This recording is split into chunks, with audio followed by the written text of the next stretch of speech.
नमस्कार, कैसे हैं आप सब।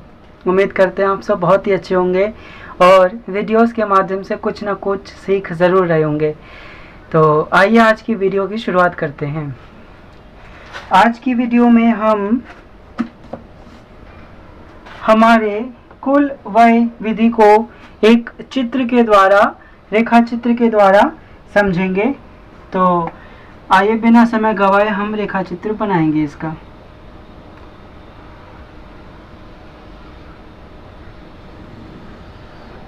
ठीक है, OY और ये OX। OY पर हम कीमत लेंगे, प्राइस। OY पर हमने प्राइस लिया और OX पर हम अपना कुल व्यय लेंगे, यानी कि टोटल एक्सपेंडिचर।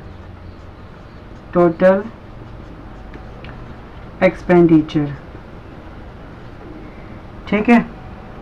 अब देखिए इसका चित्र हम बना लेते हैं। जब उपभोक्ता, अब देखो तीन कंडीशन है कुल व्यय विधि की, है ना। कौन कौन सी? Elasticity of demand is equal 1, elasticity of demand greater than 1, elasticity of demand less than 1। तो तीनों ही स्थितियों के लिए हमें एक ही चित्र बनाना है जो एक ही रेखा चित्र में कवर हो जाएगा तीनों कंडीशन पे। तो इसका हम चित्र बनाएंगे। देखो, जब वस्तु की इकाई 1 क्या कहती है कि जब वस्तु की कीमत घटे या बढ़े लेकिन वस्तु के कुल व्यय पर, टोटल एक्सपेंडिचर पर कोई इम्पैक्ट ना पड़े, तो ये हमारे लिए कुल व्यय कहलाएगा इसका, है ना। यानी कि इकाई के बराबर ये हमारा कुल व्यय कहलाएगा। मान लेते हैं वस्तु की इतनी कीमत पर हमने ये वस्तु की कीमत ले ली, या और एक कीमत ये ले ली। ठीक है, दोनों ही कंडीशन पर उपभोक्ता इतना ही कुल एक्सपेंडिचर, कुल व्यय कर रहा है इसके लिए, हैं। तो इसके हम नाम रख लेते हैं। नाम इसका रखते हैं M और N। इसका नाम M, इसका नाम N। ठीक है, और इस रेखा को हमने मिला देना है। इस रेखा को हम मिला देते हैं। ठीक है, ये हमने रेखा मिला ली है। लेकिन ये क्या हो गया हमारा? ये हो गया हमारा इलास्टिसिटी ऑफ डिमांड इक्वल 1। ये इकाई के बराबर है ना। जब उपभोक्ता की कीमत OM है, उस पर उपभोक्ता यहाँ तक कंजप्शन कर रहा है, टोटल एक्सपेंडिचर कर रहा है, और जैसे ही उसका प्राइस बढ़ जाता है, ON हो जाता है, उसमें भी उपभोक्ता सेम लेवल पर जो है कंजप्शन कर रहा है। तो दूसरी कंडीशन लेते हैं ग्रेटर देन 1 के लिए, यानी कि इकाई से अधिक के लिए। इकाई से अधिक पर क्या होगा? इसके बीच में विपरीत संबंध होगा। तो मानकर चलते हैं कि जब उपभोक्ता ON कीमत ले रहा था तब इतना उसने कुल व्यय किया, लेकिन जैसे ही कीमत बढ़ी, अब हम यहाँ कीमत बढ़ा रहे हैं, ये कीमत बढ़ा दी, कीमत बढ़ी लेकिन उपभोक्ता ने अपना टोटल एक्सपेंडिचर कम कर लिया। पहले इतना ले रहा था, अब इतना एक्सपेंडिचर कर रहा है वो इस पर, है ना। तो ये पॉइंट हो गया, इसको इस पॉइंट से हमने मिला देना है।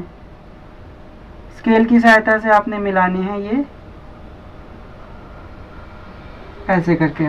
ठीक है, ये कंडीशन है हमारी। इसका नाम MN, इसका नाम R रख लेते हैं, और इसका नाम रख देते हैं हम, ये हो गया हमारी elasticity of demand greater than 1, इकाई से अधिक की स्थिति, दूसरी स्थिति। तीसरी स्थिति देखते हैं जब elasticity of demand less than 1 है, कि उपभोक्ता जैसे ही OM से प्राइस नीचे करता है ना। अब इसका हम नाम OP रख लेते हैं कि उपभोक्ता OP प्राइस करता है, उस कंडीशन पर भी हम अपना कुल व्यय घटा रहे हैं।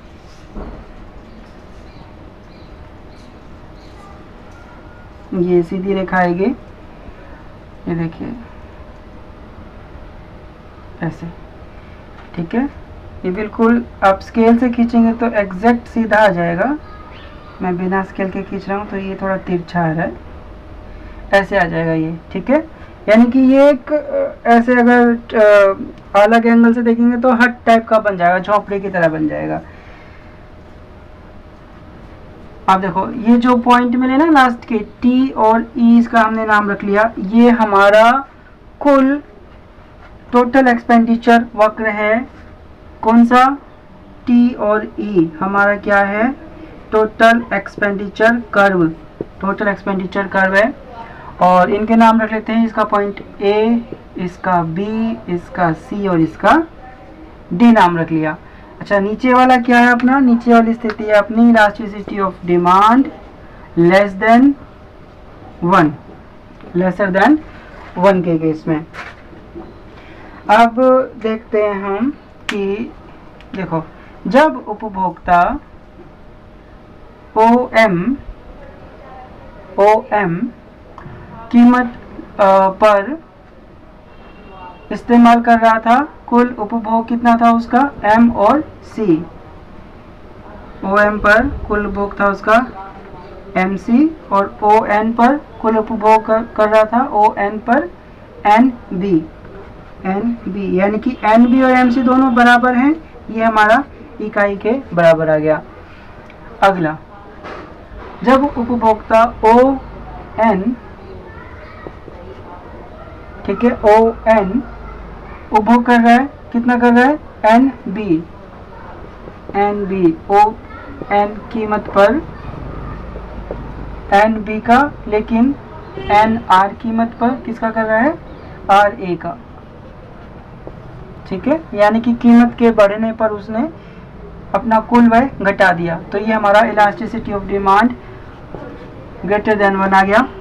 तीसरा, जब उपभोक्ता OM से OP नीचे आ जाता है, तब उसका जो कुल व्यय है वो MC से कहाँ आ जाता है? MC से PD आ जाता है, ये ना, MC से PD आ गया, PD।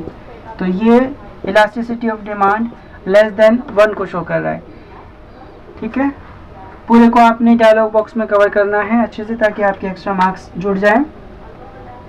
तो आज हमने मांग की कीमत लोच की माप की जो विधि थी पहली, कुल व्यय विधि, इसका रेखा चित्रीय प्रस्तुतिकरण देखा, जिसमें हमने एक ग्राफ के माध्यम से ये चित्र बनाया है, ग्राफ बनाया है। आई होप आपको वीडियो समझ में आया होगा और आपने अच्छे से टॉपिक समझा होगा। और ऐसे इंटरेस्टिंग और इंफॉर्मेटिव वीडियोस के लिए हमारे साथ बने रहिए चैनल पर। यदि पहली बार आए हैं तो जल्दी से चैनल को सब्सक्राइब कर लीजिए, ताकि आपको हर नए वीडियो सबसे पहले मिलते रहें। मिलेंगे अब अगली वीडियो में। टिल देन टेक केयर, नमस्कार।